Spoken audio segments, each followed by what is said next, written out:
Por favor, busque en su Biblia la epístola a los Efesios capítulo 6. Vamos a hablar de una guerra espiritual, porque hoy se está peleando en el mundo una guerra oscura, sucia, diabólica, mortal.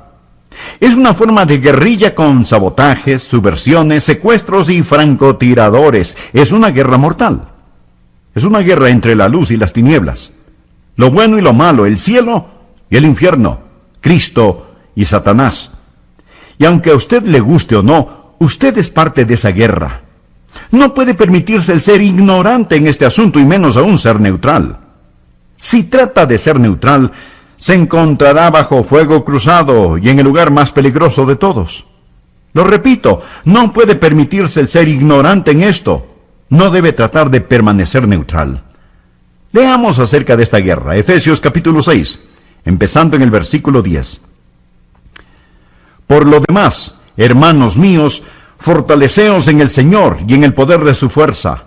Vestíos de toda la armadura de Dios, para que podáis estar firmes contra las acechanzas del diablo, porque no tenemos lucha contra sangre y carne, sino contra principados, contra potestades, contra los gobernadores de las tinieblas de este siglo, contra las huestes espirituales de maldad de las regiones celestes. Por tanto, tomad toda la armadura de Dios para que podáis resistir en el día malo, y habiendo acabado todo, estar firmes. Estad pues firmes, ceñidos vuestros lomos con la verdad, y vestidos con la coraza de justicia, y calzados los pies con el apresto del Evangelio de la paz. Sobre todo, tomad el escudo de la fe, con que podáis apagar todos los dardos de fuego del maligno.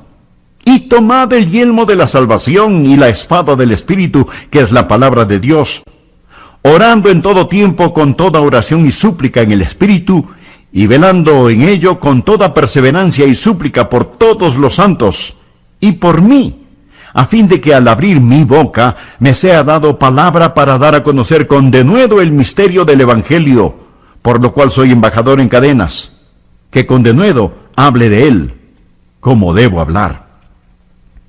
Mi amigo, la iglesia no es un crucero de placer, es un barco de batalla. Estamos en guerra. Este mensaje es una advertencia, es un llamado a las armas, pero también es una declaración de victoria. Cuando usted nació de nuevo, nació de arriba. Y siendo nacido del cielo, usted está rumbo al cielo. Pero también nació para la batalla. Pero cuando usted nació de nuevo, nació para ganar. Esto es algo que debe comprenderlo. Y este es un hermoso pasaje de las Escrituras que habla acerca del guerrero creyente. No está hablando meramente acerca del pastor, del evangelista o del misionero. Está hablando acerca de hombres y mujeres creyentes. Está hablando de usted, mi amigo. Está hablando de usted, mi amiga. Así que aprendamos qué es lo que la palabra de Dios está diciendo, no solo en forma general, sino específicamente. ¿Estamos de acuerdo? Bien. Ahora escúcheme con atención. Deseo que note varias cosas. Primero, el guerrero creyente y su adversario. Nosotros debemos conocer a nuestro enemigo. Por favor, leamos el versículo 11. Dice, vestíos de toda la armadura de Dios para que podáis estar firmes contra las acechanzas del diablo. Ese es su adversario. Usted debe conocer a su enemigo. Se llama el diablo. En nuestros días, el diablo es un personaje que da risa. Pensamos de él como una superstición medieval. Lo tomamos muy a la ligera. Hay equipos deportivos que se llaman los Diablos Rojos o los Demonios Azules y así por el estilo.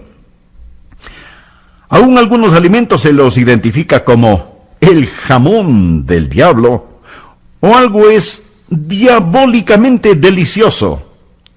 Pensamos que el diablo es un tipo que viste completamente de rojo y que tiene un tridente con el cual espera ensartar a los descuidados. Esa es la idea, esa es la caricatura que hemos hecho del diablo. En el mundo sofisticado en el cual vivimos, la idea de un demonio real y personal es poco menos que risible. Pero usted tiene un enemigo que es muy real. La Biblia no habla de él como si fuera un figmento de la imaginación. El propósito del diablo siempre ha sido el poner un velo de oscuridad sobre su reino y hasta que su existencia sea negada. Pero lo que él en verdad desea es adoración, y usará su disfraz por un tiempo, hasta el momento en que se quite el velo y diga: arrodíllense y adórenme. Es muy importante que entendamos quién es el diablo en esta guerra, porque si pensamos que no hay enemigo, no nos prepararemos para la batalla. Hay una canción que dice: Él vive, hoy vive el Salvador, conmigo está y me guardará mi amante Redentor. ¿Sabe que usted podría decir lo mismo acerca de Satanás? Él vive, hoy vive Satanás, guerra me hará y me molestará. Usted tiene un enemigo, y debe entender esto. Ahora, ¿cómo se describe a este enemigo? Veamos primero que él es una realidad, identificada en el versículo 11 como el diablo. Espero que usted crea que el diablo existe, porque si usted no cree que existe, usted está en una situación muy peligrosa. No solo él es una realidad, sino también un adversario destructivo. Note cómo se lo describe en el versículo 11. Para que podáis estar firmes contra las acechanzas del diablo. ¿Sabía que la palabra acechanza proviene del griego metodia? De ahí se derivan las palabras método, metódico, metodología, etc. Satanás es muy metódico. En la guerra Satanás es muy estratégico. Él aún podrá retroceder 2 pasos con el propósito de avanzar 3 pasos. Él le puede dejar pensar que usted no sufrirá las consecuencias de su pecado, y él puede aparentemente hasta bendecirle y ayudarle. Él es muy metódico, estratégico. Él tiene un plan para sabotear sus planes y su hogar. La dinamita está en el lugar apropiado, la mecha está lista, el fósforo encendido, y Satanás está trabajando en usted. Él es muy astuto y sutil. Y si no fuera por la guía del Espíritu Santo, Satanás podría engañar aún a los elegidos. Satanás no solo es metódico y estratégico, sino también espiritual. Leamos el versículo 12. Porque no tenemos lucha contra sangre y carne, sino contra principados, contra potestades, contra los gobernadores de las tinieblas de este siglo. Y ahora note la siguiente frase: contra huestes espirituales de maldad en las regiones celestes. En nuestro mundo hoy en día vemos mucha maldad espiritual. A veces la gente cree que porque algo es espiritual es bueno. No necesariamente. Hay bondad espiritual y hay maldad espiritual. La Biblia dice: no creáis a todo espíritu, sino probad a todo espíritu si son de Dios. A veces la gente se involucra en sesiones de espiritismo, necromancia, el juego de la Ouija, horóscopos, clarividencia, visiones, viajes astrales o misticismo hindú y dicen: ahí verdaderamente hay algo. Por supuesto que ahí hay algo. Eso es lo que estoy tratando de que usted entienda. Ahí hay algo. Hay maldad espiritual. Su enemigo es metódico, estratégico y espiritual. Pero además es sumamente fuerte. Miremos nuevamente el versículo 12. Habla de principados y potestades. Usted en su carne no es coteja para su adversario. Usted es insignificante y débil si pretende enfrentarse a Satanás con su fuerza. Él es poderoso. No tenemos lucha contra sangre y carne, sino contra principados, contra potestades, contra huestes espirituales de maldad. Satanás también es un personaje siniestro. En el versículo 12 la Biblia habla de tinieblas y de maldad. Satanás tiene un poder oscuro, diabólico, tirano, y él está en una lucha a muerte. Y no hay nada que ese sucio diablo no hará a fin de destrozar, de destruir, de arruinar su vida. Y como él sabe que le queda solo un poco de tiempo, actúa como una bestia acorralada y pelea sin barreras que lo detengan. Él es una realidad. Él es una fuerza destructiva. Pero él es, y escuche bien esto, él es un enemigo derrotado. Veamos nuevamente el versículo 10, en donde Pablo dice: Por lo demás, hermanos míos, fortaleceos en el Señor y en el poder de su fuerza. Nuestro Dios ya ha derrotado a Satanás. No es que Satanás será derrotado. Él ya está derrotado. Enfrentando la realidad de la cruz, Jesús dijo, ahora el príncipe de este mundo será echado fuera. Por favor, anote al margen 1 de Juan 4:4. Hijitos, vosotros sois de Dios, y los habéis vencido, porque mayor es el que está en vosotros que el que está en el mundo. Mayor es el Espíritu Santo que está en nosotros que el diablo que está en el mundo.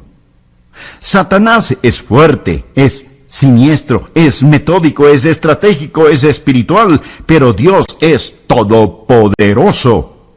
Mayor es el que está en nosotros que el que está en el mundo. Amigos, si usted nunca entiende estas verdades, usted no va a tener ni a comprender la victoria. Ahora alguien podrá decir, pastor, si Satanás es un enemigo derrotado, ¿por qué tengo que ser advertido? Porque mientras la espalda de Satanás fue rota en el Calvario, Dios todavía permite que Satanás tenga poder en esta tierra. Es un poder limitado. Un poder que nosotros como creyentes lo venceremos en el Señor Jesucristo. Pero es parte del plan de Dios para hacernos vencedores y para traer mayor gloria para Él mismo. ¿Sabía usted que una serpiente de cascabel puede morder aunque le hayan cortado la cabeza? 5 de 34 mordidas de serpiente, según el informe del Centro Médico Regional de Phoenix, en Arizona, fueron ocasionadas por serpientes que se pensó estaban muertas, y algunas de ellas cortadas las cabezas. Esta es una buena ilustración de Satanás. Él ha sido ya vencido, y por así decirlo, su cabeza ha sido cortada en el Calvario. Sin embargo, él sigue mordiendo víctimas con su diabólico poder. Esa es la primera cosa que usted necesita comprender. O sea, el guerrero creyente y su adversario el diablo.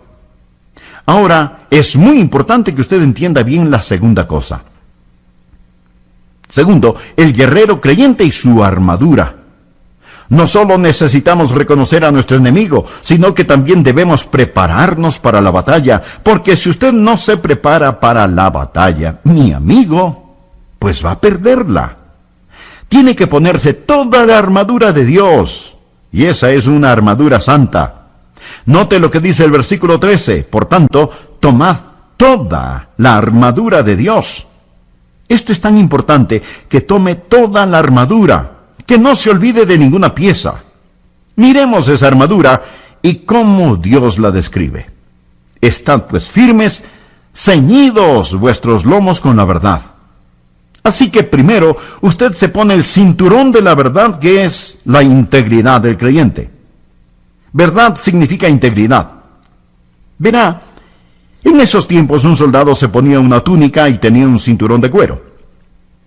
Algunas veces usted puede ver a nuestros modernos motociclistas luciendo un cinturón de cuero. También los levantadores de pesas usan grandes y fuertes cinturones con el propósito de sostener en forma firme y fuerte sus lomos, centrando así su fortaleza. Un soldado tendría en ese cinturón sus armas de guerra. Su daga y su espada estarían ahí. Por lo tanto, ese cinturón era muy importante y mantenía la larga y flotante túnica en su lugar para que no le fuera un obstáculo o no se enredara. Ese cinturón, mi amigo, es la integridad. Es la integridad que mantiene todo lo demás junto. Verdad e integridad son sinónimos. Usted debe creer la verdad, debe saber la verdad, debe amar la verdad, debe decir la verdad, debe vivir la verdad, debe predicar la verdad, porque si no lo hace, su vida se hará pedazos. Usted no puede entrar en esta batalla a menos que tenga el cinturón de la verdad. Satanás es un mentiroso y vendrá contra usted diciéndole mentiras. Jesús es la verdad. El ataque de Satanás no es cierto, él está mintiendo. Cuando le ataca, él trae una falta de integridad en su vida. ¿Está usted puesto este momento el cinturón de la verdad o está viviendo una mentira? Si usted no está revestido de la verdad, si usted carece de integridad en su vida, tanto en las cosas grandes como en las pequeñas, usted perderá la batalla. Es la verdad lo que sostiene unido todo, y sin la verdad, todas las cosas se desbaratan. La segunda pieza de la armadura es la coraza de justicia. Ahora justicia es la pureza del creyente. Usted no solo necesita integridad y verdad, pero también pureza. Eso quiere decir que no debe haber en su vida ningún pecado no confesado o del cual no se haya arrepentido. Un guerrero en esos tiempos tenía una coraza fabricada con cadenas entretejidas. La coraza cubría su corazón, los pulmones, el estómago y sus órganos vitales. Estar en la batalla sin coraza era exponerse a ser vulnerable a cualquier espada o a cualquier flecha. La coraza era necesaria, la coraza de la justicia. ¿Y qué es justicia? Justicia es pureza. Jesús dijo: bienaventurados los de limpio corazón, porque ellos verán a Dios. Lo que el enemigo quiere hacer es atacar no solo con mentiras, sino también con impurezas. Él quiere que usted lea revistas sucias masculinas. Él quiere que usted mire los sábados por la noche detestables películas pornográficas y que el domingo por la mañana asista a la iglesia. Él quiere que usted tenga esas cosas en su corazón, en su mente. Él quiere que usted se involucre en algunos negocios deshonestos. Algunos podrán decir: pero eso no es un pecado tan grande.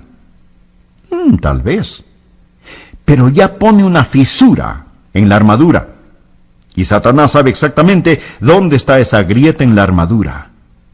Alguien escribió la siguiente frase: ¿quién golpea tan fuerte? Es un pequeño y solitario pecado. Yo contesté: entre. Y de pronto, todo el infierno estuvo adentro. Hay que estar revestido no solo de integridad, sino también de pureza. Bienaventurados los de limpio corazón, porque ellos verán a Dios. Permítame hacerle una pregunta personal y contéstela en su propia intimidad. ¿Tiene usted un corazón puro? Quiero decir, ¿es su corazón puro delante de Dios? Si no lo tiene, usted no puede ganar la guerra espiritual. Y no se olvide que Satanás tiene temor de un creyente santo. Tercero, se pone el calzado de la paz. Miremos lo que nos dice el versículo 15. Y calzados los pies con el apresto del evangelio de la paz. La integridad del creyente, la pureza del creyente y la tranquilidad del creyente. Póngase el calzado de la paz. Tenga sus pies listos con la preparación del evangelio de la paz. Un soldado romano necesitaba buen calzado para poder pelear. Ese calzado tenía en la suela varias protuberancias, como los modernos zapatos de fútbol, porque cuando se está en la batalla se necesita estar bien parado. Y Pablo nos dice en este pasaje que debemos estar de pie. Por lo tanto, nuestros pies necesitan estar cubiertos con la preparación del evangelio de paz. Eso, mi amigo, es tranquilidad. Y él habla acerca de la paz con Dios, y de la paz de los unos con los otros, y de la paz de Dios en nuestro corazón. Verá, Jesús proporciona la paz, y a menos que usted tenga paz, usted nunca podrá hacer la guerra. Esto suena contradictorio, ¿no le parece? Usted debe tener la paz de Dios en su corazón. ¿Cómo es que Satanás ataca? Él viene contra usted con mentiras, contra su integridad. Él vendrá con lujurias contra su pureza. Pero, ¿cómo él ataca su tranquilidad? Él pone piedras y espinos y dudas y desánimo en su camino. Él hará todo lo que pueda hacer para destruir su paz. ¿Tiene usted paz ahora mismo? ¿O hay en su interior una vorágine? Escúcheme. Si usted no tiene paz ahora mismo, le voy a decir por qué no la tiene. No es debido a las circunstancias. Paz en la Biblia no es la eliminación de los problemas de la vida. Paz en la Biblia es el aumento del poder para enfrentar esos problemas. La Biblia dice, mucha paz tienen los que aman tu ley y no hay para ellos tropiezo. Ahora la única forma de vivir de esa manera es teniendo puesto el calzado de la paz. Eso es la preparación de las buenas nuevas de paz. Jesús hizo la paz con su sangre derramada en la cruz, y si usted no tiene esto, resbalará y caerá en la batalla. Mi amigo, he visto caer a mucha gente, no necesariamente por falta de integridad o de pureza, sino por falta de tranquilidad. Algo puede suceder. Una enfermedad, alguna desilusión, un revés financiero, un hijo descarriado. Y usted pierde su paz. Póngase el calzado de la paz a fin de que pueda estar firmemente de pie, porque si no lo hace, usted puede resbalar y caer. Si usted no tiene paz ahora mismo, le voy a decir por qué no la tiene. No es debido a las circunstancias. Paz en la Biblia no es la eliminación de los problemas de la vida. Paz en la Biblia es el aumento del poder para enfrentar esos problemas. La Biblia dice, mucha paz tienen los que aman tu ley y no hay para ellos tropiezo. Ahora la única forma de vivir de esa manera es teniendo puesto el calzado de la paz. Eso es la preparación de las buenas nuevas de paz. Jesús hizo la paz con su sangre derramada en la cruz, y si usted no tiene esto, resbalará y caerá en la batalla.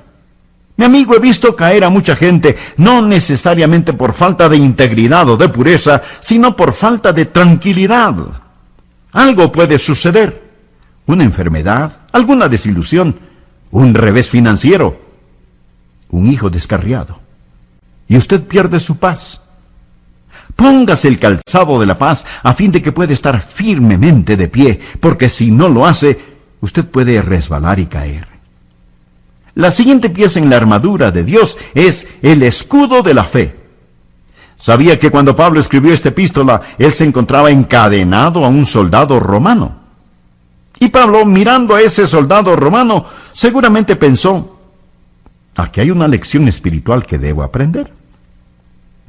El soldado romano tenía un escudo que medía 1,20 m por 60 centímetros. Estaba hecho de madera, cubierta con cuero, para protegerse de las flechas encendidas disparadas por el enemigo. Ya se puede imaginar el terrible dolor que causaba una de esas flechas en el cuerpo de un soldado. Por eso Pablo dice, sobre todo tomad el escudo de la fe, con que podáis apagar todos los dardos de fuego del maligno. ¿Por qué necesito el escudo de la fe? ¿Cuál será el ataque de Satanás? El ataque de Satanás será la duda. Cuando Satanás usa contra el creyente la mentira, nos cubrimos con integridad. Cuando utiliza la lujuria, nos cubrimos de pureza. Cuando utiliza el desánimo, nos revestimos de tranquilidad. Y cuando me pongo el escudo de la fe, pues ¿para qué me sirve? Para certidumbre. Certidumbre. Necesito integridad, pureza, tranquilidad y por supuesto certidumbre. Póngase el escudo de la fe, porque Satanás está siempre disparando las flechas encendidas de la duda, tratando de implantar en su corazón y en su mente esas dudas sutiles, dardos de duda. Usted sabe que una pequeña llamita puede comenzar un gran fuego. Por eso Satanás trata de influenciar su corazón y su mente con algunas dudas. Si usted es un estudiante en el colegio o la universidad, prepárese, porque usted va a descubrir que Satanás, algunas veces en forma de profesor, va a estar allí disparándole dardos de fuego. Así que póngase el escudo de la fe para apagar todos los dardos de fuego del maligno. Alimente su fe y mate de hambre a las dudas. Y cuando salga del colegio o la universidad, no se olvide aquello que ha aprendido. No se olvide de aquellos que le enseñaron la palabra de Dios y lleve sus dudas donde Jesús y dígale, querido Señor Jesús, dame el escudo de la fe. Y Él se lo dará. Le prometo que se lo dará. Esa es la certidumbre del creyente. ¿Cuál es el siguiente implemento de la armadura? Miremos lo que Pablo dice en el versículo 17. Y tomad el yelmo de la salvación.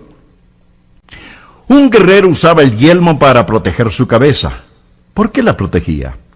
Obviamente porque si la cabeza era herida, nada más trabajaba. ¿Y qué es el yelmo de la salvación? Literalmente significa yelmo de liberación. Habla de algo más que ser salvo e ir al cielo. Habla de una mente bajo el control del Dios omnipotente. Cuando usted tiene la mente de Cristo, porque un creyente necesita mantener protegida su cabeza para poder pelear, habla de la cordura, de la sensatez, del sentido común del creyente. Cuando una persona se salva, por primera vez piensa correctamente. En el capítulo 8 de Lucas se relata la historia de un joven endemoniado. Jesús lo salvó y lo sanó. Y cuando la gente vino a ver lo que había sucedido, encontraron al joven sentado a los pies de Jesús, vestido y en su cabal juicio. Realmente una persona sin el Señor Jesucristo padece de cierta forma de demencia. No tiene la mente que Dios desea que tenga. Por eso usted debe ponerse el yelmo de salvación. Eso es cordura. Eso es proteger su mente. Ahora, véase vestido para la batalla. Hemos hablado acerca del adversario y dijimos que él es estratégico, que él es fuerte, que él es siniestro. Él es todas estas cosas. Por lo tanto, dice el apóstol, tomad toda la armadura de Dios. Hay que ceñirse el cinturón de la verdad. ¿Qué es eso? Eso es integridad. Hay que ponerse la coraza de justicia. ¿Qué es? Eso es pureza. Hay que ponerse el calzado de la paz. Eso es tranquilidad. Hay que protegerse con el escudo de la fe. Eso es certidumbre. Y hay que ponerse el yelmo de salvación. Eso es cordura. Pensar con la mente de Cristo. Ahora usted está listo para la batalla. Le diré algo interesante. Si usted mira cada una de las piezas de la armadura y piensa acerca del asunto, ellas representan a Jesús. O sea, usted se viste con Jesús. Algunas veces cuando salgo a caminar solo y quiero pensar en algo bueno, simplemente me visto con esa armadura y comienzo a analizarme. Adrián, eres íntegro. Tienes pureza. Posees tranquilidad. Adrián, tienes certeza y cordura. Y cada pieza hay que ponérsela con oración, porque lo que usted está haciendo es realmente vistiéndose con el Señor Jesucristo. Hay otra cosa que deseo tome en cuenta. Hemos hablado acerca del guerrero y su adversario el diablo. Hemos hablado acerca del guerrero y su armadura. Ahora hablemos de esa armadura cristiana y su ataque. Debemos unirnos a la batalla. No es suficiente el solo ponerse la armadura. Debemos involucrarnos en la pelea. Muchos de nosotros a lo mejor nos ponemos la armadura y nos quedamos sentaditos en casa. Unos pequeños niños estaban jugando, hablando y riéndose cuando la mamá vino y les preguntó, ¿y qué están haciendo? Ellos respondieron, hoy estamos jugando a la guerra. Y ella les dijo, bueno, no parece que ustedes están en una guerra. Y los chicos respondieron, es que todos somos generales. Pienso que muchos de nosotros queremos ser generales en vez de simples soldados, por eso jugamos a la guerra. Ahora, ¿qué es lo que garantizará nuestra victoria? ¿Qué es lo que nos va a garantizar la victoria en la batalla? 3 cosas. Primero, el lugar de nuestra ubicación. Leamos lo que dice el versículo 13. Por tanto, tomad toda la armadura de Dios para que podáis resistir. Y ahora note la siguiente frase.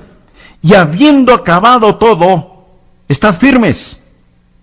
Y el versículo 14 comienza con las palabras, estad pues firmes. Estar firmes, estar firmes. ¿Qué significa esto? Amigo, tenemos un lugar desde donde debemos luchar. Estamos firmes en la victoria que Jesús ganó. Notemos lo que dice el versículo 10. Fortaleceos en el Señor y en el poder de su fuerza. Cuando usted es parte de esta batalla, usted está firme en la victoria que Jesús ya ganó. Esta es la razón por la que yo le digo a la gente que nosotros no peleamos por la victoria. Nosotros peleamos desde la victoria. Este es el lugar de nuestra ubicación. ¿Entiende esto? Porque si no lo entiende, usted no va a estar firme. Usted tiene que estar firme en la victoria que fue ganada en el Calvario. En Apocalipsis 12:11 leemos: y ellos le han vencido por medio de la sangre del Cordero. Segundo, el poder de nuestra espada. En Efesios 6:17 leemos: y tomad el yelmo de la salvación y la espada del Espíritu, que es la palabra de Dios. Hemos hablado acerca de toda la protección que brinda una armadura. Eso está bien. Es bueno tener un yelmo, es bueno tener una coraza, es bueno tener un escudo, pero, mi amigo, usted necesita una espada, necesita meterse en la batalla. Y Dios le ha dado un lugar para estar firme, y Dios le ha dado una espada para que pelee. Tome la espada del Espíritu. Déjeme hablarle acerca del poder de nuestra espada, porque la espada del Espíritu es muy poderosa. No es como ninguna otra espada. No es la espada de Adrián, es la espada del Espíritu. Y la amo, la amo. En Hebreos 4:12 dice: porque la palabra de Dios, y esto significa la Biblia, es viva y eficaz. Quiere decir, viva y llena de energía, y más cortante que toda espada de dos filos. Yo amo la Biblia porque sé que hay un increíble poder en ella. Jesús estuvo ayunando por 40 días y 40 noches, y el diablo se le acercó y le dijo: bueno, si tú eres el Hijo de Dios, ¿por qué no haces que estas piedras se conviertan en pan? Y Jesús sacó su espada y dijo: escrito está, no solo de pan vivirá el hombre, sino de toda palabra de Dios. Y Satanás viene otra vez para tentarle, y nuevamente Jesús dice: escrito está, escrito está. 3 veces Jesús venció a Satanás con la bendita espada de la palabra. Tercero, la provisión del Espíritu. Una vez que usted está firme en su lugar, vestido con la armadura, firme en el trabajo, terminado del Calvario, usted toma la palabra de Dios, que es la espada del Espíritu, y mira hacia el cielo por provisiones. Vea lo que dice el versículo 18. Orando en todo tiempo con toda oración y súplica en el Espíritu, y velando en ello con toda perseverancia y súplica por todos los santos. Ahora, de la oración en el Espíritu es de donde vendrán sus provisiones. Cada guerrero necesita provisiones. Cada guerrero necesita un comandante en jefe para que lo guíe y lo dirija. Y cuando usted va hacia el campo de batalla, usted permanece en el trabajo terminado del Calvario.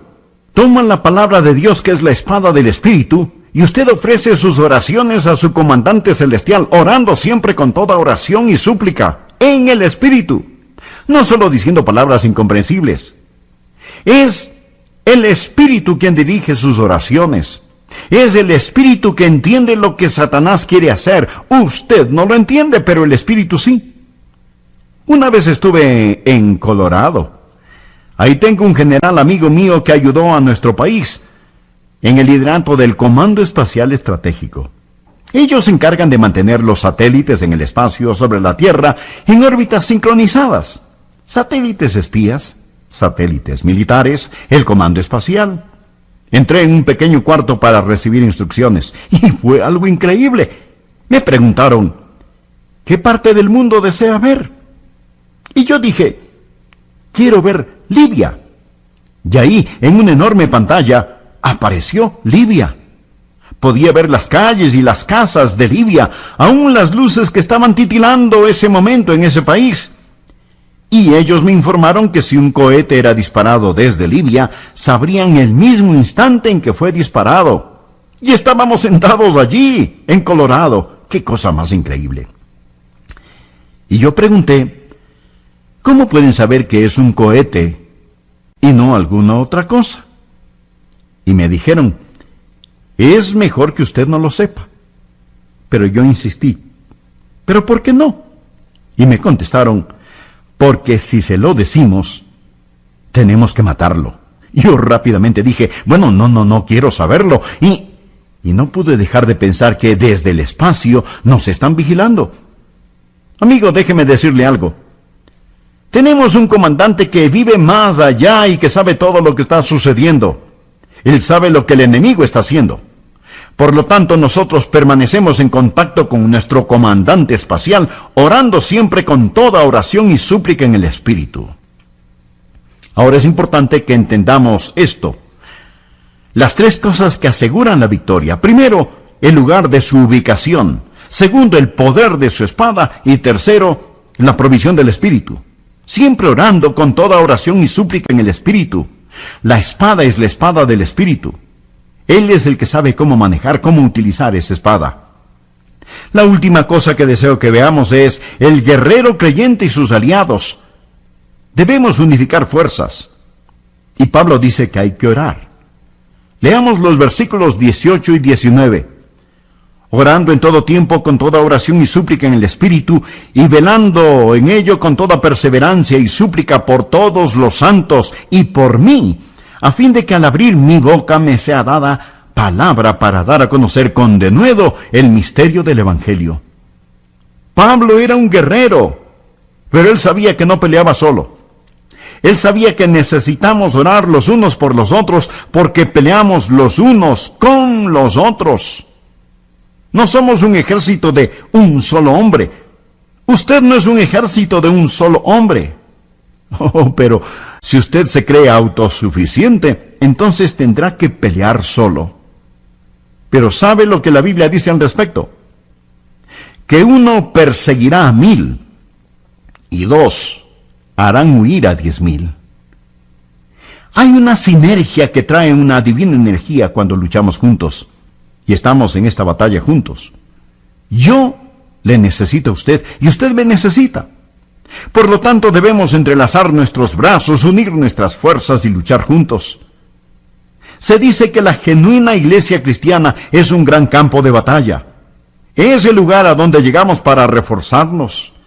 Es el sitio a donde vamos para adquirir instrucción y ánimo espiritual para ir a la batalla, porque peleamos no contra nosotros, sino juntos contra un enemigo común. Sin embargo, nada más triste que ver a personas que piensan que le hacen un gran favor a Dios llamándose cristianas, y lo único que hacen es sentarse, refunfuñar y criticar. Nunca se unen a la batalla, piensan que pueden permanecer neutrales. Amigo, esta es una batalla, y quiero darle a conocer algunas cosas. Primero, usted escoge lados cuidadosamente, porque si usted no sigue a Jesús, está en el lado perdedor. Segundo, usted examina su corazón y se asegura que tiene puesta la armadura de Dios. Tercero, no trate de ser neutral, no puede serlo. Esta es una batalla hasta las últimas consecuencias, y Jesús mismo dijo, el que conmigo no está, contra mí es. Cuarto, regocíjese en la victoria y viva victoriosamente cada día. Gracias a Dios, usted puede caminar en victoria. Amigo, escúcheme atentamente. ¿Cuántos de ustedes pueden decir, Pastor Rogers, he recibido al Señor Jesucristo como mi Salvador personal y Señor? Dios ha perdonado mis pecados. Dios me ha salvado y el Espíritu Santo da testimonio a mi espíritu que ahora soy su hijo. He confesado públicamente mi fe en Jesús y le he obedecido bautizándome. Y ahora estoy viviendo por Jesús victoriosamente en el compañerismo de una iglesia bíblica neotestamentaria. Si usted puede contestar afirmativamente, que Dios le bendiga. Ahora, si usted no puede identificarse con estas palabras, con todo amor quiero decirle lo siguiente. Eso quiere decir que usted nunca ha recibido a Cristo, nunca ha sido salvado. O tal vez sí ha recibido a Cristo, pero tiene dudas. No tiene absoluta seguridad de su salvación. Otros, habiendo sido salvos, por alguna razón no son obedientes acerca del bautismo. De paso diré que el bautismo no salva, pero si usted es salvo debe ser obediente. Si no es obediente, nunca tendrá la victoria que necesita. Y algunos que sí se han bautizado no están sirviendo a Jesús en una iglesia bíblica local. Por alguna causa su corazón se ha enfriado, por alguna razón se siente fuera de lugar, no habiendo encontrado su sitio para servir. Bueno, Si alguna de estas cosas son verdad en usted, deseo orar por usted ahora. Padre eterno, oro por aquellos que hoy mismo necesitan tomar una decisión. Tal vez algunos necesitan ser salvos. Otros necesitarán la seguridad de su salvación. Muchos otros necesitan dar el paso de obediencia del bautismo, y otros más deben buscar membresía en una iglesia bíblica.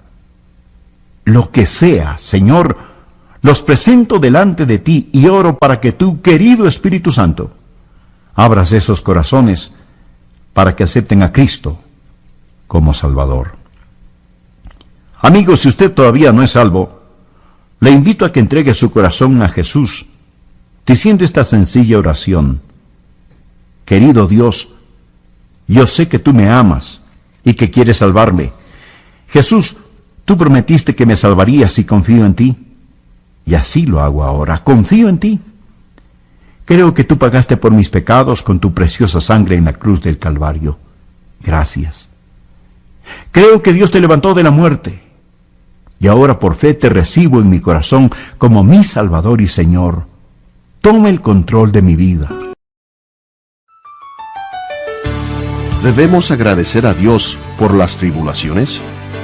Escuchemos al pastor Adrian Rogers. Si usted está experimentando o ha experimentado tribulaciones, permítame hacerle una pregunta.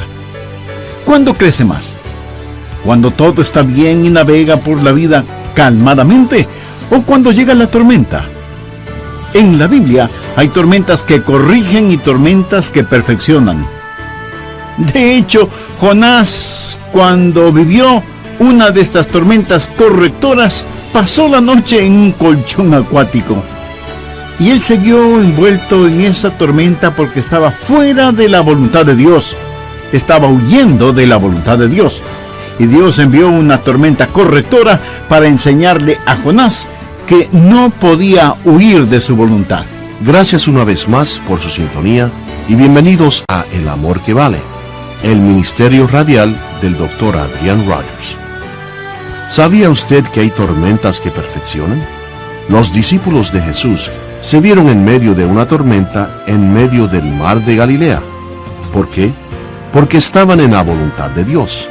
¿Les parece paradójico esto?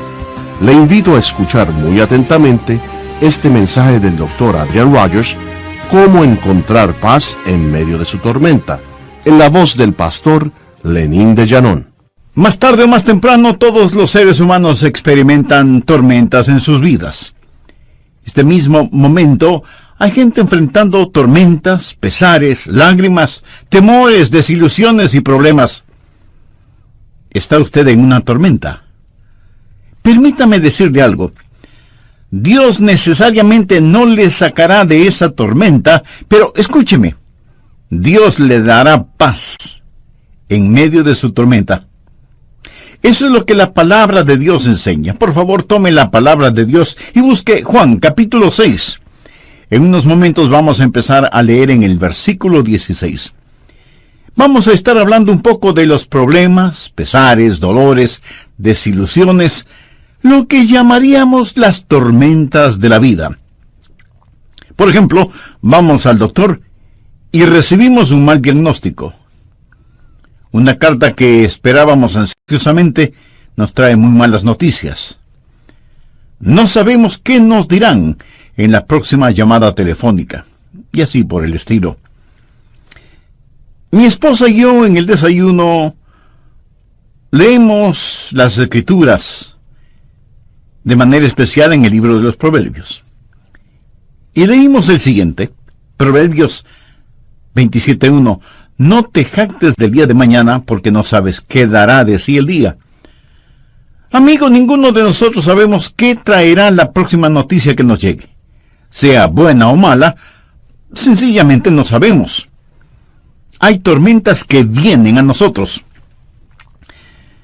Bien, el Señor aquí realizaba su ministerio en Galilea, estaba con sus discípulos y se encontraban en una tormenta. Y leeremos al respecto y luego vamos a aprender algunas lecciones maravillosas de cómo usted puede encontrar paz en medio de su tormenta, porque todos tenemos tormentas. Empecemos en el versículo 16 de Juan capítulo 6. Al anochecer, descendieron sus discípulos al mar, y entrando en una barca, iban cruzando el mar hacia Capernaum. Estaba ya oscuro, y Jesús no había venido a ellos. Y se levantaba en el mar un gran viento que soplaba. Cuando habían remado como 25 o 30 estadios, vieron a Jesús que andaba sobre el mar y se acercaba a la barca, y tuvieron miedo. Mas él les dijo: yo soy, no temáis. Por favor, subraye esa última frase: no temáis. ¿Sabe? Unas 365 veces en la Biblia, una por cada día del año, Dios nos ha dicho que no tengamos miedo. De una u otra manera, Él dijo: no tengan miedo, o no temáis. 365 veces, Él nos dice que no temamos. El diablo es el ministro siniestro del miedo, pero nuestro Señor nos dice que no temamos. Ahora recuerde, los discípulos estaban en medio de una tormenta, y Él les dice: yo soy, no temáis. Ellos entonces con gusto le recibieron en la barca, la cual llegó enseguida a la tierra donde iban. En nuestras jornadas a Israel, he ido a Israel muchas veces, lo que más disfruto, lo más deleitable, es sentarme al crepúsculo a la orilla del mar de Galilea. Casi es hipnotizante, es como un sueño.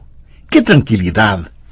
Usted casi se intoxica con la belleza del paisaje al ponerse el sol en el mar de Galilea, en las alturas de Golán, y al otro lado del mar, desde Tiberias, donde todo se pone color rosado. Usted se sienta allí, escuchando los pájaros que anidan en los árboles. Creo que el mar de Galilea es uno de los cuerpos de agua más bellos sobre la tierra. Los rabinos antiguos decían que después que Dios creó todos los otros mares, entonces Él creó el de Galilea, solo para Él. Bien, pongamos el trasfondo para este pasaje de la Escritura. Ha sido un hermoso día. Jesús ha estado con sus discípulos enseñándoles y había realizado el milagro de alimentar a más de 5,000 personas. Los discípulos no solo estaban llenos de alimento físico, sino que también estaban llenos de éxito, de conocimiento, de confianza. Había sido un estupendo día, y la noche era hermosa. Tal vez como la noche que describí hace algunos minutos, cuando uno se sienta satisfecho a contemplar la luna, luciendo como una gardenia en la solapa de la noche. Y había una leve brisa suave como el suspiro de un bebé, acariciando sus mejillas.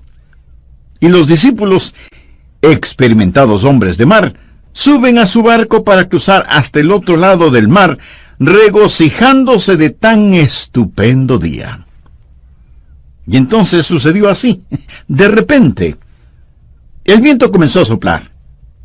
Las nubes cubrieron la luna y las estrellas, y el viento está soplando más y más fuerte. Las olas comienzan a levantarse amenazadoras, y el agua del mar comienza a llenar el barco, y ahora ellos se encuentran en medio del mar. Oscurece, y el viento es contrario a ellos, y no pueden ni siquiera ver sus manos frente a sus rostros. Y el mar de Galilea, que había estado tranquilo como un lago dormido, ahora se ha convertido en una peligrosa y mortal trampa. Y estos experimentados marineros se llenan de temor. Hacen un esfuerzo con los remos. Están ya muy lejos de la playa como para nadar. Las olas rugen, y ellos están seguros que van a naufragar. ¿Y dónde está Jesús? ¿Por qué no había venido con ellos? ¿Por qué los había olvidado? Y de pronto lo ven caminando sobre las aguas, pero eso no les causa ninguna alegría. Ahora el temor se transforma en terror. ¿Qué es lo que está sobre las aguas? ¿Es un monstruo marino? ¿Es un fantasma? Y entonces le reconocen, es Jesús, y caminando sobre las aguas. Y Él les habla y les dice, no temáis. En el Evangelio de Mateo dice, tened ánimo, soy yo, no temáis. Y ellos lo recibieron en el barco, y cuando así lo hicieron, observe esto, cuando así lo hicieron, de inmediato se encontraron en la playa. Ahora quiero darles 6 principios. Por favor, anótelos. Esto es lo que usted puede decir cuando está en una tormenta. Primero, estoy gobernado por su providencia. Lo que le sucedió a estas personas aquel día no fue ninguna coincidencia, no fue un error, ni era algo que debía haberse evitado. La tormenta sencillamente no tomó a Jesús por sorpresa. Amigos, si Jesucristo puede caminar sobre el agua, Jesucristo puede ciertamente pronosticar y prever el tiempo. Esto no fue incidental, fue providencial. Ponga al margen Mateo capítulo 14 y versículo 22. La Biblia dice, enseguida Jesús hizo a sus discípulos entrar en la barca. Él les dijo, ustedes deben hacerlo. Era Jesús quien los envió a esa tormenta. Puede ser que Dios ha diseñado su tormenta. Dios ha diseñado su tormenta, y si Él no la ha diseñado, escuche, si Él no la ha diseñado, Él ciertamente la ha permitido, porque nuestro Dios está en control de todo. Estuve leyendo el Salmo 107, los versos 24 y 25.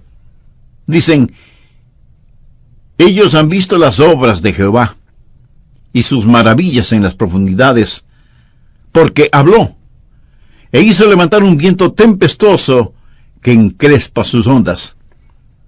¿Lo ve? Es Dios quien controla los vientos y las olas. Él es quien causa que las tormentas lleguen.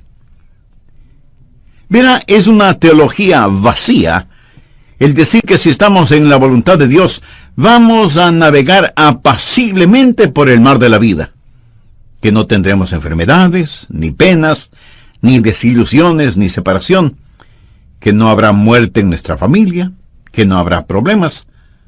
Como algunos charlatanes lo dicen en televisión, esté bien con Dios, cree en Dios, envíeme una ofrenda generosa y nunca se enfermará, todo le saldrá muy bien.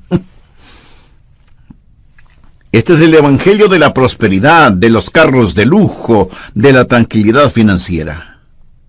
Amigo, hay una palabra muy castiza que describe eso: engaño. Escuche, vamos a tener dificultades, y lo primero que usted puede decir cuando la dificultad llegue es que la providencia de Dios está sobre todo. Soy gobernado por su providencia. El plan maravilloso de Dios está en efecto, lo que llamamos la providencia de Dios. Ahora, recuerde, Jesús hizo que se embarcaran hacia la tormenta. Ellos estaban en esa tormenta debido a la providencia de Dios. Lo segundo que usted puede decir es, número 2, estoy creciendo por su plan. El plan de Dios es no complacerle. El plan de Dios es ensancharle. Ponga en su margen Salmo 4, versículo 1. Cuando estaba en angustia, tú me hiciste ensanchar. ¿Lo escuchó? Cuando estaba en angustia, tú me hiciste ensanchar. Quiero hacer una pregunta a aquellos de ustedes que han estado por algún tiempo en tribulaciones. ¿Cuándo ha crecido más? ¿Cuando todo estaba bien y navegaba calmadamente? ¿O cuando llegó la tormenta? ¿No creció usted más en la tormenta, en el dolor, cuando estaba aferrado a Cristo y tenía que clamarle? En la Biblia hay las tormentas que corrigen y tormentas que perfeccionan. De hecho, Jonás, quien pasó la noche en un colchón acuático, estaba en una de estas tormentas correctoras. Es decir, él estaba en ella porque estaba fuera de la voluntad de Dios. Él huía de Dios. Y Dios envió una tormenta correctora. mas hay también tormentas que perfeccionan. Estos discípulos no estaban fuera de la voluntad de Dios. Entonces, ¿por qué estaban en una tormenta? Porque, escuche bien, se vieron en una tormenta porque estaban en la voluntad de Dios. Fue Jesús, nos relata Mateo, quien les hizo entrar en la barca. Estaban en esta tormenta porque obedecían a Jesús. Bien, ¿por qué Jesús querría que ellos estuvieran en una tormenta? Porque Él quería que ellos crecieran. A menudo he compartido estas palabras. Desconozco el autor. Dice, caminé 1 milla con el placer, charlamos todo el camino, pero no me dejó más sabio con todo lo que tenía que decir. Caminé 1 milla con el sufrimiento. Ni una palabra dijo, pero las cosas que aprendí del sufrimiento cuando el sufrimiento caminó conmigo. ¿No es eso cierto? Cuando estaba en angustia, tú me hiciste ensanchar. Y alguien dijo que la fe es como un rollo de fotografías, se revela en la oscuridad. Es cuando aprendemos a confiar en el Señor. Estaba leyendo sobre los israelitas cuando iban hacia la tierra prometida, hacia la tierra de Canaán. Y en la tierra de Canaán había algunos gigantes, hijos de Anac, poseídos por el demonio. Y cuando los 2 espías de Israel fueron a explorar la tierra, al regresar 10 de ellos dijeron, no podemos conquistar esta tierra, aunque es una tierra de leche y miel, maíz, vino y aceite, granadas, higos y uvas, y tiene montes y valles, está habitada por gigantes y no podremos conquistarla. Pero 2 de los espías dijeron algo diferente. Busque en el libro de Números, Antiguo Testamento, capítulo 14, versículo 9. Por tanto, no seáis rebeldes contra Jehová, ni temáis al pueblo de esta tierra. Ahora, escuche lo siguiente. Porque nosotros los comeremos como pan. Su amparo se ha apartado de ellos, y con nosotros está Jehová, no los temáis. En otras palabras, ellos dijeron, miren, conquistar a esta gente será fácil, será como comer pan, no debemos tenerles miedo. ¿Para qué comemos pan? Pues para tener fortaleza. Crecemos comiendo pan. Es el pan el que nos da energía. Es el pan el sustento de la vida. ¿Qué es lo que Dios les estaba diciendo? Estas cosas que parecen serán su problema, serán su alimento. Amigo, usted crece cuando se alimenta de estos problemas. Verá, lo que nuestro Señor buscaba no eran debiluchos como discípulos. Él quería que crecieran y permitió que estuvieran en una tormenta para ensancharlos. Recuerde que usted es gobernado por su providencia cuando está en una tormenta. Él gobierna sobre todo. Y usted está creciendo por su plan. Y es en la tormenta que usted va a crecer y llegar a ser más y más como el Señor Jesucristo. Usted dirá, pastor, ¿no poseo lo que se requiere para crecer cuando estoy en una tormenta? Correcto, no lo posee. Por eso veamos el siguiente punto, número 3. Estoy favorecido por sus oraciones. Por favor, mire el versículo 17. Y entrando en una barca iban cruzando el mar hacia Capernaum. Estaba ya oscuro y Jesús no había venido a ellos. Ellos se preguntaban, ¿dónde está Jesús? Ya había oscurecido y Él no ha venido. ¿Por qué Él no había venido? Bien, Él hacía otra cosa. ¿Qué es lo que estaba haciendo? Él oraba. Él estaba en la cima de la montaña orando. Anote al margen Mateo 14, porque esta historia es relatada de diversas formas en los diferentes evangelios, y la Biblia dice en el versículo 23, despedida la multitud, subió al monte a orar aparte. Escuche, No piense que Él le desampara solo porque no puede verlo cuando está en la tormenta. Él quizás no estará con usted en forma corporal, pero Él está muy consciente de usted. Amo esa canción que dice: así como sus ojos miran al gorrión, sé que Él me mira. Permítame darle otro versículo tomado de los otros evangelios. Anótelo, por favor. Marcos capítulo 6, empezando en el versículo 47. Y al venir la noche, la barca estaba en medio del mar, y Él solo en tierra. Ahora preste atención a lo siguiente. Y viéndoles remar con gran fatiga, quiere decir que Él los estaba observando. ¿Sabía usted que Él lo ve a usted ahora mismo? Usted dirá: Él no sabe dónde estoy.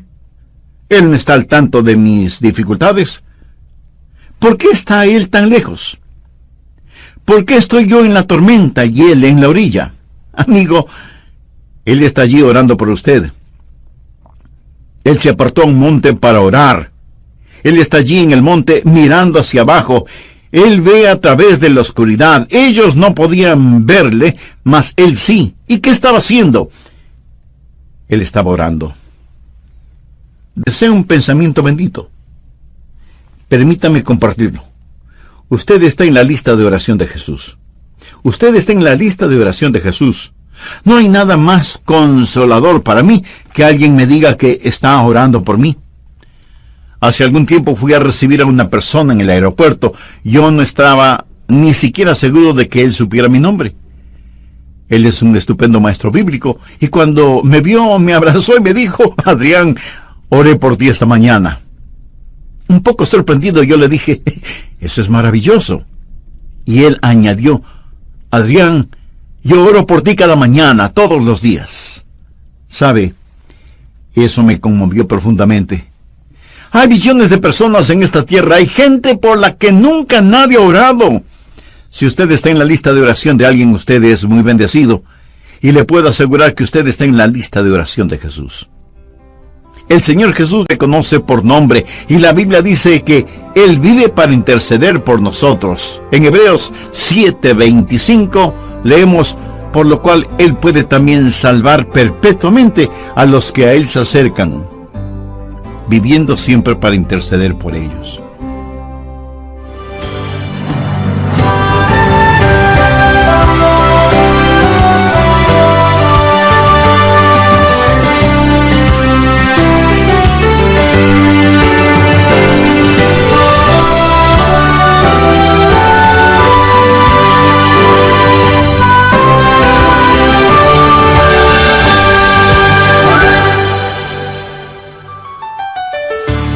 Saludos amigos, gracias por estar ya en sintonía de nuestro programa El Amor que Vale.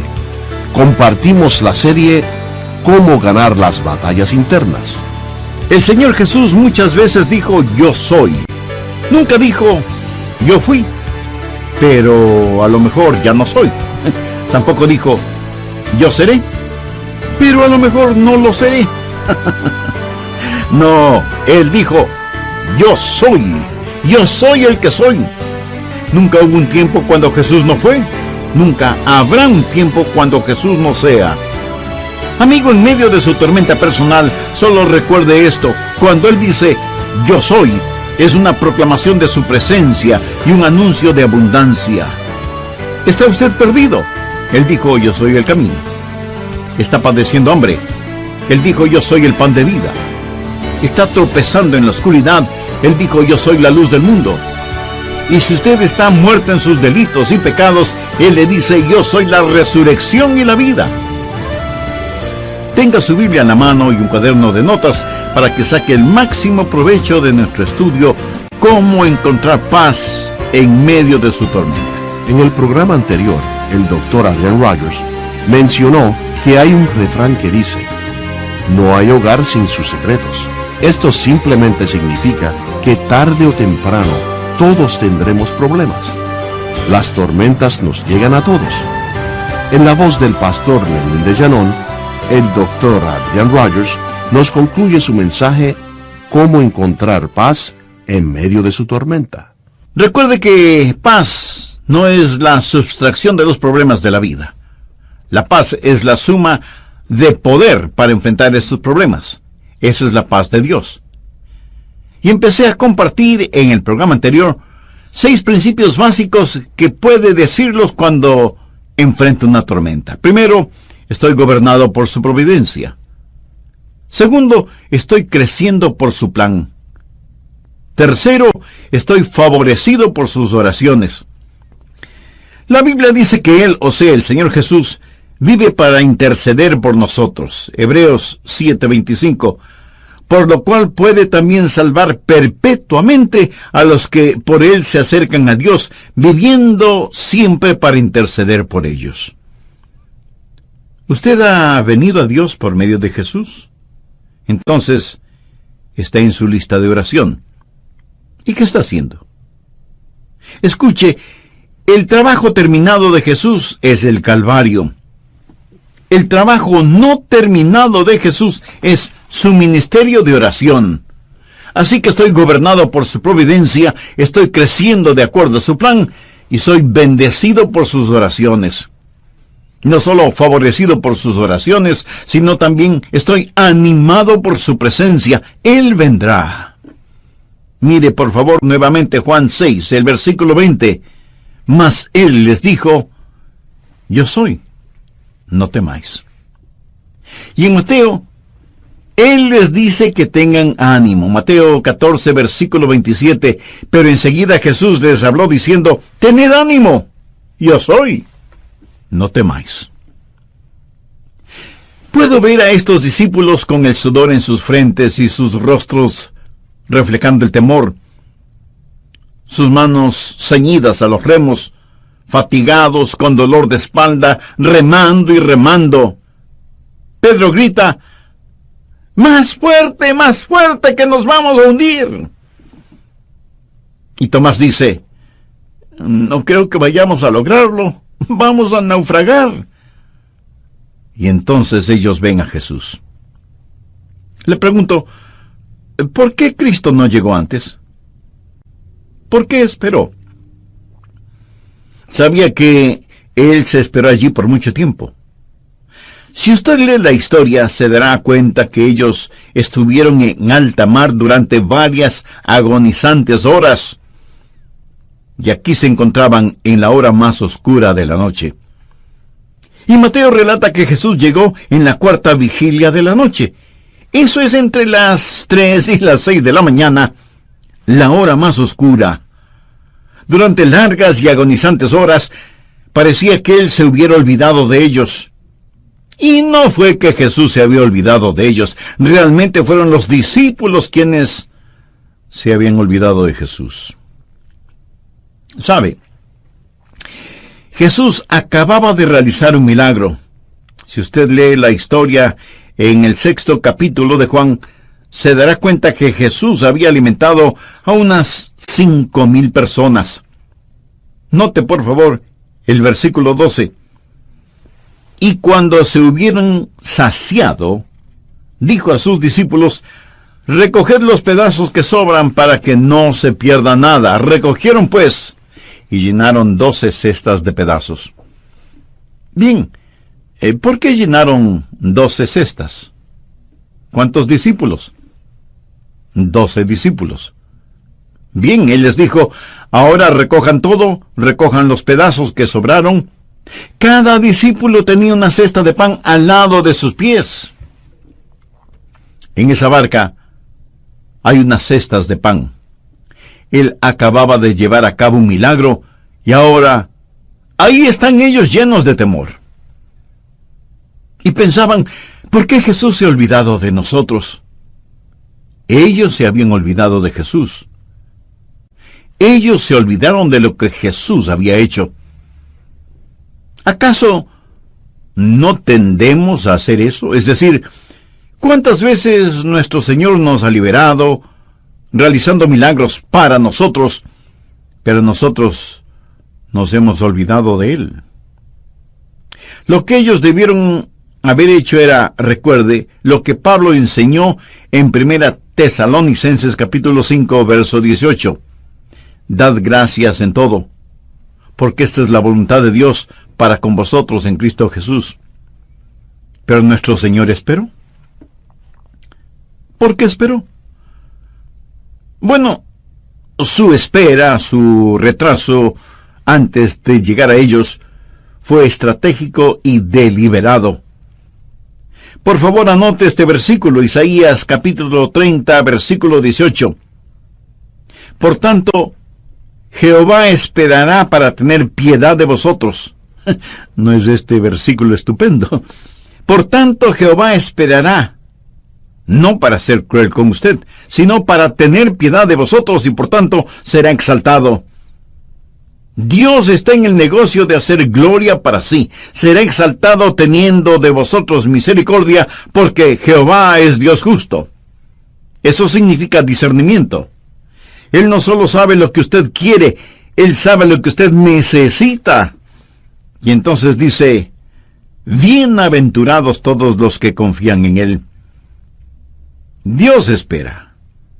Usted necesita esperar. Y sabe lo que Dios espera. Dios está esperando que usted espere en Él. Dios espera que usted espere en Él. ¿Alguna vez ha pensado en la deliberada tardanza del Señor? Estuve leyendo el capítulo 11 de Juan, que relata la muerte de Lázaro. María y Marta, que amaban a Jesús, y sabían que Jesús también amaba a Lázaro, mandaron a buscar a Jesús, que entonces estaba en Betania. Y le dijeron, Señor, aquel a quien tú amas está enfermo. La Biblia dice que Jesús se quedó 2 días más en el lugar donde estaba. 2 días más, antes de que él hiciera alguna cosa. Aún antes de empezar a caminar hacia la casa de sus amigos. Ahora, supongo que usted recibe un mensaje que alguien de su familia inmediata, está enfermo o enferma, y usted dice, bueno, creo que me quedaré aquí un par de días más. Eso sería poco menos que cruel e inhumano, ¿no le parece? Usted diría de inmediato. Pero Jesús esperó 2 días, y cuando llegó, ya habían pasado 4 días. Y Jesús dijo, me alegro de que Lázaro esté muerto. Algunos de ustedes dirán, pero pastor, ¿qué es lo que está diciendo? Escuche con atención.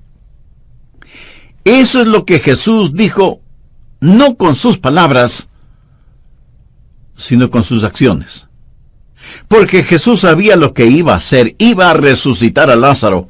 Ahora, suponga que Jesús hubiera venido inmediatamente y hubiera sanado a Lázaro. Y él pudo haberle hecho así, pero no lo hizo. ¿Sabe por qué? Porque si hubiera sanado a Lázaro, algunos hubieran dicho que Lázaro de todas maneras se hubiera sanado. O, ¿cómo saber si en realidad Jesús lo sanó? Pero ellos no tuvieron ninguna explicación frente al milagro de la resurrección de Lázaro. Jesús tuvo un plan. Y ese plan no tuvo ningún sentido para Marta, quien prácticamente le llamó la atención a Jesús. No tuvo ningún sentido para María tampoco.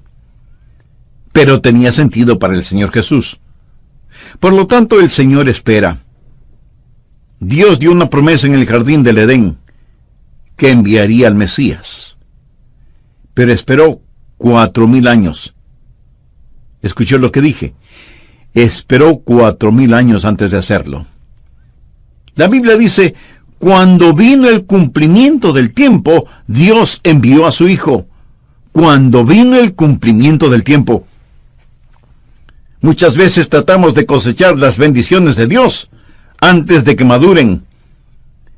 Jehová esperará para tener piedad de vosotros, teniendo de vosotros misericordia. Bienaventurados todos los que confían en Él. Dios desarrolla paciencia. Dios nunca tiene prisa, pero nunca se atrasa tampoco. Habacuc 2, versículo 3 dice, aunque la visión tardará aún por un tiempo, mas se apresura hacia el fin, y no mentirá. Muchos esperamos el regreso de Jesús.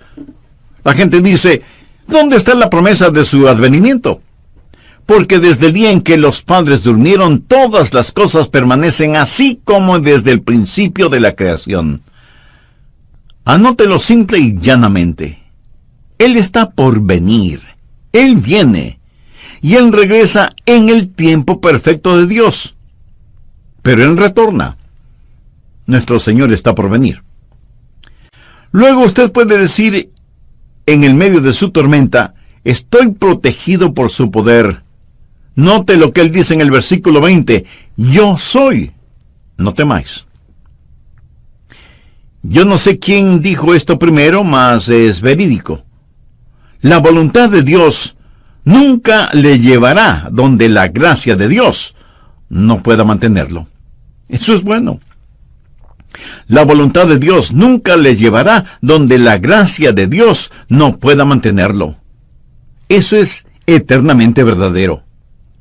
Verá, enseguida Jesús hizo a sus discípulos entrar en la barca e ir delante de Él a la otra ribera. Usted leyó eso en la palabra de Dios. Él les dijo que cruzaran el mar, no que bucearan. Iban sobre, no debajo del mar. Dios tiene un plan para usted. Jesús no dejó a sus discípulos en el desastre. Él les mandó que fueran a la otra ribera, y cuando Él vino a ellos, Él les dijo, yo soy, no temáis. Yo soy, no temáis. Cuando Jesús usa las palabras, yo soy, ¿qué quiere decir con ese yo soy? Bien, el versículo 20 dice yo soy. ¿Lo ve?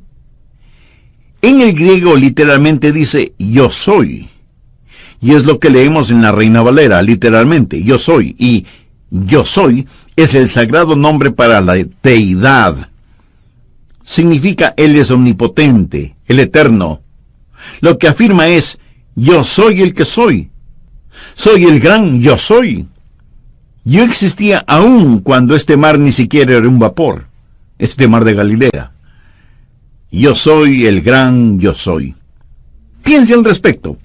Cuando Él dice, yo soy, es una proclamación de presencia eterna. No dice, yo fui, pero a lo mejor ya no soy.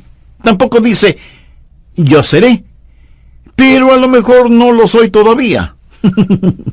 No. Él es, yo soy el que soy. Nunca hubo un tiempo cuando Jesús no fue, nunca habrá un tiempo cuando Jesús no sea. Y amigo, en medio de su tormenta, solo recuerde esto, cuando Él dice yo soy, es una proclamación de su presencia. Pero le diré algo más. No solo es una proclamación de su presencia, sino también un anuncio de abundancia.